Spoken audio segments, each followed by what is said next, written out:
Assalamualaikum warahmatullahi wabarakatuh. Baik, di sini saya akan menjelaskan bagaimana cara menggunakan software DIPS ya untuk analisis stereografis. Tampilan awal yang bisa kita lihat dalam software DIPS nanti lebih kurang seperti ini. Ya, ini banyak versi DIPS, punya saya ini termasuk versi yang lama. Nanti kalau teman-teman sekalian menginstall DIPS dengan versi yang baru mungkin tampilannya lebih agak sedikit berbeda, tapi fungsinya lebih kurang sama.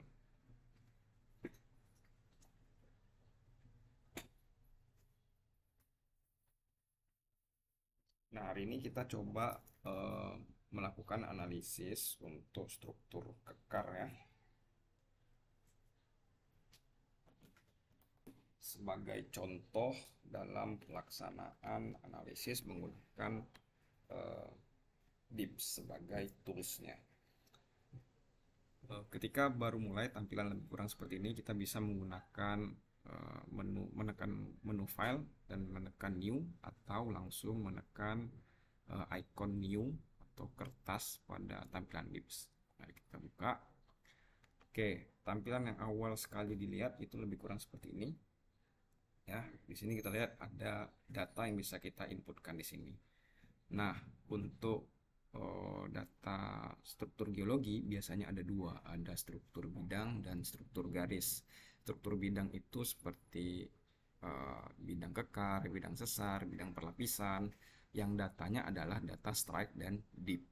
Kemudian struktur garis itu ada seperti pitch, kemudian arah arus kuno dari struktur sedimen, kemudian bisa dari penunjaman lipatan, itu termasuk dalam struktur garis dan datanya adalah trend dan plunge. Untuk menginputkan data, karena data kita analisis struktur itu adalah strike dan dip, maka kita perlu mengubah dulu unit dalam data yang ada di sini. Cara mengubahnya kalian bisa tekan job control. Di sini ada gambar eh, palu dan obeng. Ya, di sini kita bisa ubah. Nah, kita bisa pilih strike dan deep air sesuai dengan kaidah tangan kiri. Kalau ingin menginputkan struktur bidang, tapi kalau ingin menginputkan struktur garis, kita tekan trend dan plunge. Ya, maka di sini karena strukturnya struktur bidang, kita masukkan strike dan deep. Kemudian kita aplikasikan. Maka secara otomatis di sini berubah menjadi data strike dan deep. Mari kita coba masukkan datanya, data kekar. Harusnya banyak ya, tapi saya masukkan beberapa saja karena sebagai contoh.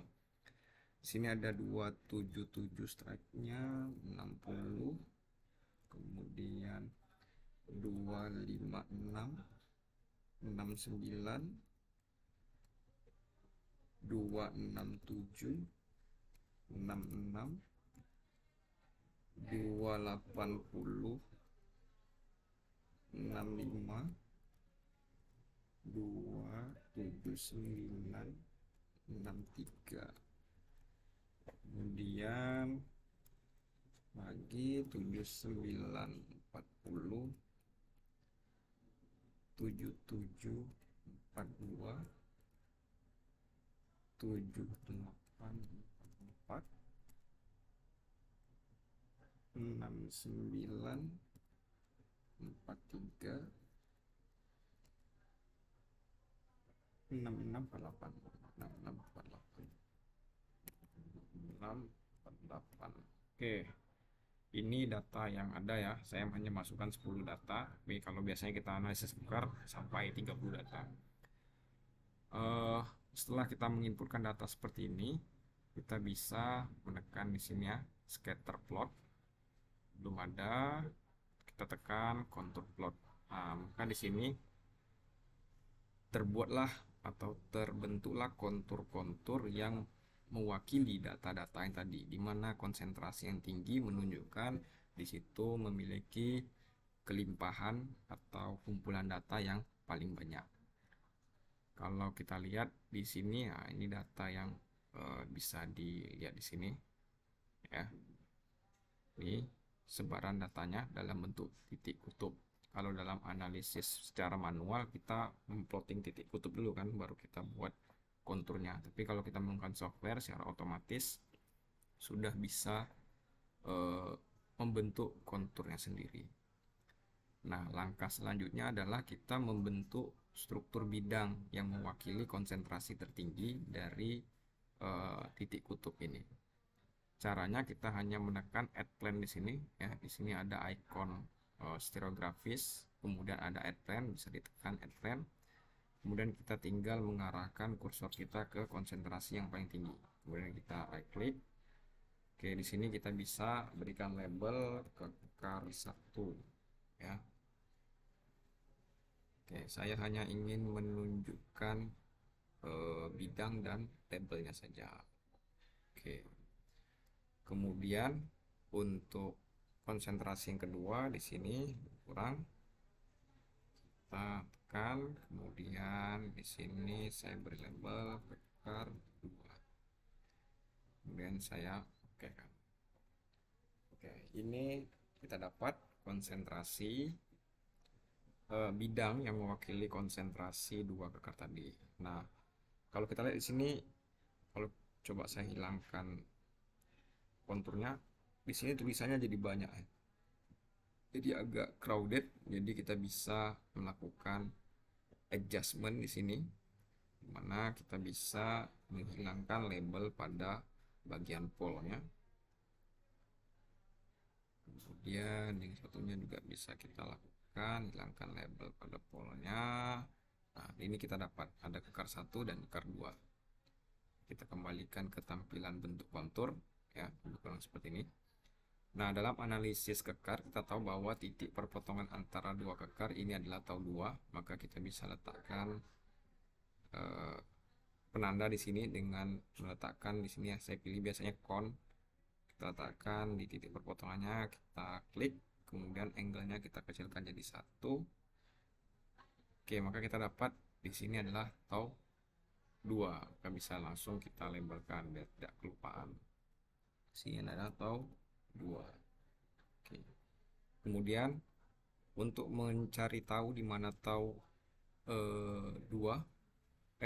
dan tau 3, itu kita membutuhkan bidang bantu, di mana bidang bantunya adalah 90 derajat dari tau 2-nya. Maka caranya kita dengan mudah bisa meletakkan add plan lagi, letakkan kursor di titik perpotongan, kemudian diklik, maka kita bisa labelkan di sini bidang bantu ya. Kemudian diklik ya, saya mau hilangkan labelnya di bagian kutub biar tidak crowded. Kemudian kita juga bisa mengubah warnanya ya, tetap di edit plan itu. Saya di sini ubah warnanya jadi warna merah. Oke, kita dapat di sini ini adalah bidang bantu untuk mencari tahu tau 1 dan tau 3-nya. Dalam analisis kekar, jika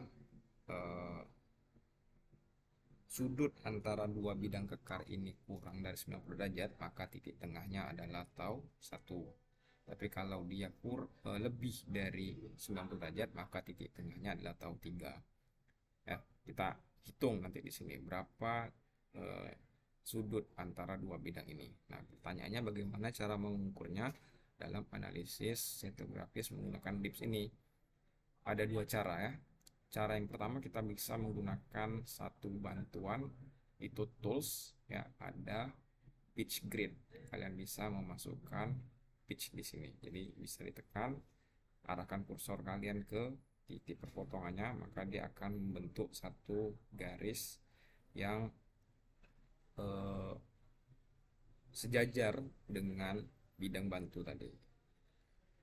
Nah, setiap garis ini nilainya 10, maka di sini kita bisa hitung ya. 10, 20, 30, 40, 50, 60, 70, anggaplah di sini sekitar 76. Maka dia kurang dari 90 derajat. Maka titik tengah dari sudut antar kekar 1 dan kekar 2 adalah tau 1 karena kurang dari 90 derajat. Tadi 76. 76 kita bagi 2 berarti sekitar 38 ya. sekitar 38. Kita hitung 10, 20, 30, 38, lebih kurang di sini. Ya, lebih kurang daerah sini. Maka kita bisa tambahkan kon tadi di sini. Coba 1. Nah, maka kita tahu titik ini adalah titik tau 1. Ya. Bisa di label tau 1. Oke, kemudian tau 3-nya berada di mana? Tau 3-nya 90 derajat dari tau 1. Kita bisa hitung 10, 20, 30, 40, 50, 60, 70, 80, 90. Ya, lebih kurang di sini ya. Dari sini. Maka di sini kita bisa tambahkan juga kon. Kita jadikan angle-nya 1. Oke. Nah, kita dapat di sini adalah tau 3. Tau 3. Nah, untuk memastikan benar nggak sih ini tau 1, tau 2, tau 3. Bagaimana kita ketahui jarak antara tau 1 ke tau 2 itu 90 derajat, tau 2 ke tau 3 itu 30 derajat, tau 2 ke tau 3 juga 30 derajat. Maka kita bisa mengujinya dengan coba menambahkan add plan. Kalau kita letakkan kursor kita di tau 2, maka dia akan memotong tau 1 dan tau 3. Kalau kita letakkan kursor kita di tau 1, dia akan memotong di tau 3 dan tau 2. Kalau kita letakkan kursor kita di tau 3, maka dia akan memotong di tau 2 dan tau 1. Ini mungkin tidak tepat sekali ya dalam perhitungan yang saya buat. Nanti teman-teman bisa buat yang lebih tepat dalam meletakkan titik tau 1, tau 2, dan tau 3-nya. Itu cara pertama, kita bisa menggunakan pitch grid ya. Kemudian cara yang kedua, mari kita hapus dulu pitch gridnya ya. Kita hapus pitch gridnya. Kita bisa menggunakan metode Stirronet overlay ya, Stirronet overlay. Nah, sebelum menggunakan Stirronet overlay, paling pertama kita perlu tahu dulu titik tau 2 kita berada di mana. Kalau kita letakkan kursor kita di titik tau 2 kita, maka bisa kita lihat nilai yang ada di sudut kanan bawah ya, ada net trend dan plunge-nya. Nilai ini harus kita ingat karena itu nanti akan kita inputkan ke dalam overlay Stirronetnya. Kita letakkan kursor kita, nilainya adalah lebih kurang 87,11, trennya 87, plunge-nya 11. Kita kan saja di sini Stirronet overlay, dibuat custom. Jadi 87 trennya, punch-nya 11. Oke. Nah, kita dapat bentuk garis seperti ini. Ya. Sama tadi seperti pitch grid ya. Setiap garis ini, setiap satu garis nilainya 10. Kalau kita hitung di sini ya. 10, 20, 30, 40, 50, 60, 70, 80 kurang. Ya, di sini kurang nggak sampai, di sini juga nggak nyampe. Berarti ya lebih kurang. Tadi kita hitungannya adalah 78. Ya, lebih kurang nilainya 78 atau 77 atau 76 lah. Lebih kurang seperti itu. Maka titik tengahnya adalah tau 1. Hitungannya nanti kita bagi lagi. 10, 20, 30, 40, 10, 20, 30, 40 ya, lebih kurang titik tengahnya agak ke atas sedikit di sini ya. Kemudian ya, ini hasil yang kita dapatkan. Kalau sini kurang dari 90, titik tengahnya adalah tau 1. Kita hitung 90 dari tau 1 itu nilai tau 3 ya, gitu ya. Di sini kita juga bisa menghilangkan lagi. Nah, selanjutnya bagaimana cara kita membaca nilai tau 1, tau 2, dan tau 3-nya? Sama, kita letakkan kursor kita di sini, maka kita baca nilai trend dan plunge-nya. Dalam penulisan, kita harus menulis nilai plunge-nya terlebih dahulu, baru trend-nya ya. Lalu kita lihat di sini tau 1. Ya, tau 1 di sini menunjukkan nilai 216 untuk trend, plunge-nya 72. Maka kita harus nulis 72 not 216. Terus di sini tau 1 sama dengan 72 not 216 derajat is ya 216 ya 200 ya tuh 72 not 216 derajat. Ini cara menulisan sistem tegasannya, tau 1, tau 2, tau 3. Kemudian tau 2-nya, tau 2-nya kita letakkan kursornya 87 11. Tau 2 sama dengan 11 not 87 derajat is. Nah, tuh 87 11 lebih kurang. Kemudian tau 3-nya 355 10. Tau 3 sama dengan 10,0355 derajat is. Oke, maka ini kita dapat sudah nilai tau 1, tau 2, tau 3. Kemudian untuk menentukan arah tegasan utamanya dari mana, kita bisa menggunakan satu drawing moving line ini ya. Kemudian kita arahkan saja ke tau 1-nya, karena tau 1 ini adalah tegasan utama yang bekerja. Kita bisa letakkan di sini. Nah, kita dapat satu garis trend, kita okekan. Ya, kemudian bisa kita tambahkan satu bentuk panah yang menunjukkan arah tegasan utamanya. Maka kita tahu bahwa tegasan utama yang bekerja di sini adalah dari timur laut barat daya. Kemudian garis ini yang kita gunakan tadi untuk membantu menentukan arah tegasan utamanya, kita bisa hapuskan.